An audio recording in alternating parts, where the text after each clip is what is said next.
বর্তমান দিনে বাচ্চা থেকে বড় সকলেই দাঁতের নানা সমস্যায় ভুগতে থাকেন, যার প্রধান কারণ হয়ে দাঁড়ায় নিজেরাই।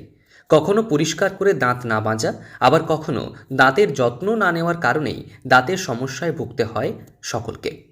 কখনো আবার শরীরের অন্যান্য অঙ্গের মতো দাঁতকে গুরুত্ব না দেওয়ার কারণে সমস্যায় পড়তে হয়। বিভিন্ন ক্ষেত্রে দাঁতের ব্যথা মারাত্মক আকার ধারণ করে। এই ধরনের সমস্যা থেকে কিভাবে সমাধান মিলবে তা সবিস্তারে তুলে ধরলেন দন্তরোগ বিশেষজ্ঞ চিকিৎসক অতীশ মল্লিক। দাঁতে পোকা ব্যাপারটা অ্যাকচুয়ালি পার্টিকুলার পোকা ওইভাবে বলাটা ভুল। দাঁতে পোকা কেন হয় তার কারণ হচ্ছে, আমি এইভাবেই বলছি কেননা তাহলে মানুষের বুঝতে সুবিধা হবে। দাঁতে পোকাটা হয় কোথা থেকে?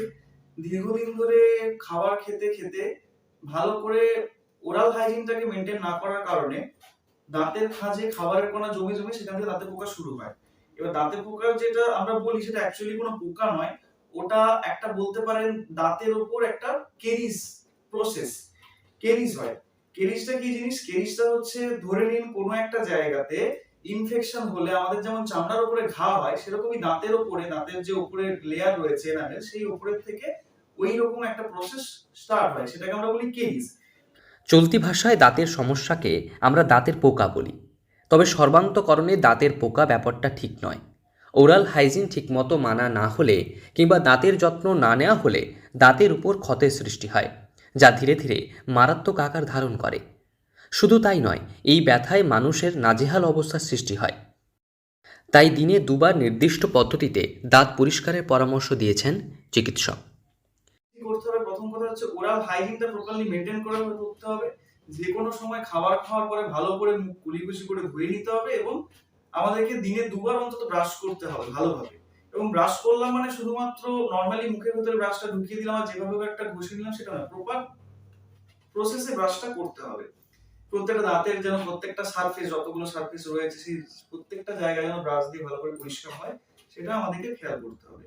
আর আমরা যেহেতু আজকালকার যুগে সবাই একটু নিজেদের পেছনে সময় দিই, আয়নাতে মুখ দেখা বলুন বা দাঁতে কিছু প্রবলেম হলো কিনা সেটা চেক করা বলুন, তো দাঁতে যদি কোনো রকম ভাবে আমরা দেখতে পাই যে একটুখানি কালো দাগ বা কোনো রকম ভাবে একটু স্টেন, সেইটার দিকে আমাদেরকে একটু নজর দিতে হবে। তার মানে সেখানে হয়তো কোনো রকম ডিফিকাল্টি বা কোনো রকম অ্যাবনর্মালিটি, অস্বাভাবিক কিছু মানে কেরিস টাইপের কিছু প্রসেস থাকলেও থাকতে পারে। এবার যখন ব্যথা বাড়বে সেটাকে তো বিন্দুমাত্র ইগনোর করা উচিত হবে না। দৈনন্দিন আমাদেরকে সেটা নিয়ে মানে আমাদেরকে হয় ডাক্তারের কাছে যেতে হবে, নাহলে নিজেদেরকে ভালো করে চেক দেখে আমাকে বুঝতে হবে যে জিনিসটা আদৌ কিছু করার আছে। তবে আমি বলবো সবসময় একটা দাঁতের ডাক্তারের কাছে ভিজিট করে নেওয়াটা দরকার সেক্ষেত্রে। এছাড়াও দাঁতের যত্ন না নেওয়া হলে পিত্তথলি বা কিডনিতে স্টোন হওয়ার মতো দাঁতের নিচেও শক্ত পদার্থ জমা হতে থাকে, যা ধীরে ধীরে ভয়াবহ আকার ধারণ করে। সেক্ষেত্রে বিশেষজ্ঞ চিকিৎসকের পরামর্শ নেওয়া এবং দাঁতের যত্ন নেওয়ার কথা বলেন চিকিৎসক। পাশাপাশি গর্ভাবস্থায় দাঁতে ক্যাভিটিস বা পোকা হতে পারে, দাঁতের গোড়ায় রক্তক্ষরণ কিংবা ব্যথা অনুভূত হয়। সকল গর্ভবতী মহিলাদের ক্ষেত্রে এমন ঘটনা না হলেও বিশেষ কিছু ক্ষেত্রে তা পরিলক্ষিত হয়। স্বাভাবিকভাবে সারাদিনে অন্তত দুবার দাঁত মাজা এবং দাঁতের যত্ন নেওয়ার কথা বলেছেন তিনি। মহিলাদের প্রেগন্যান্সির টাইমে যদি এরকম দাঁতের রক্তক্ষরণের কোনো প্রবণতা হয়, ইমিডিয়েটলি সেটা ডেন্টিস্টের সাথে একটা কনসাল্ট করাটা আমি বলবো একদম আবশ্যিক। আর আরেকটা যেটা হয়, আমরা বয়ঃসন্ধিকালে মানে যেটা পিউবার্টি চাইল্ড যারা হয়, মানে ধরুন এই 13-14 বছর বয়সে ছেলে বা মেয়ে অনেকেরই ওই দাঁত থেকে রক্ত পড়ার প্রবণতাটা বাড়তে থাকে এবং সেটা কিন্তু ওই বয়সেই তখনই সেটাকে ট্রিটমেন্ট করাটা খুব জরুরি। পরিস্থিতি অস্বাভাবিক থাকলে দ্রুত চিকিৎসকের পরামর্শ নেওয়া উচিত বলেই মনে করেন চিকিৎসক।